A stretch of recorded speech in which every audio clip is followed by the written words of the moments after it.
to me, all touch can be an amazing invitation to create more presence. So even though the sensual touch is specifically geared to that, the whole body sensual experience and being very much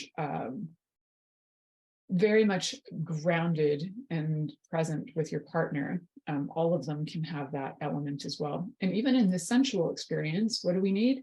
Consent. We need to have communication, and curiosity still comes into all of these. So consent, when it comes to touch, taste, sound, smell, even if you're licking your partner, it's good to know if they actually like to be licked, because some people do not. So the sensual experience may be right off for them, and they cannot relate or even connect with that concept. So their biggest turnoff is being stuck in their head and living in tension. So what they want to do is get grounded and present. Things like meditation and yoga and creating like a super sexy space for them is amazing.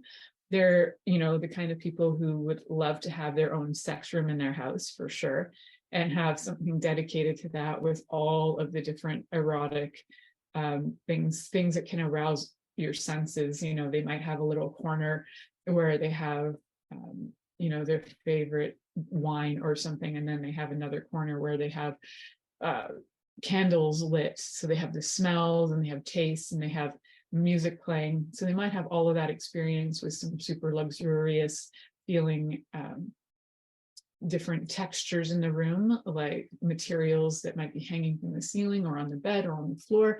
They like having it all. And so you can be a mix of sensual, and you can be a mix of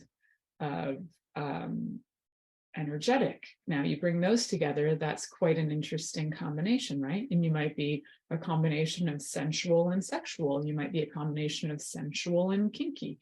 You might be a combination of energetic and sexual, and energetic and kinky. Although energetic and sexual are quite different. You might have days where you're energetic and days where you're sexual. So you can be combinations. You might be all of them, again, which is more of when you're a shapeshifter. So remember, you're not necessarily just one, but you'll probably have one blueprint that's predominant for you in the way that you like to be touched. And if you can figure that out for yourself first, that's like really helpful in sharing that with your partner, because sex is a skill that we develop. And sometimes we need to teach our partners what we like and how we like it. And there's no shame in having those conversations. And in fact, it's a very mature conversation to have. And it's actually a conversation that I think is necessary on a fairly regular basis, every few months even, to discuss, like, what do you feel like trying?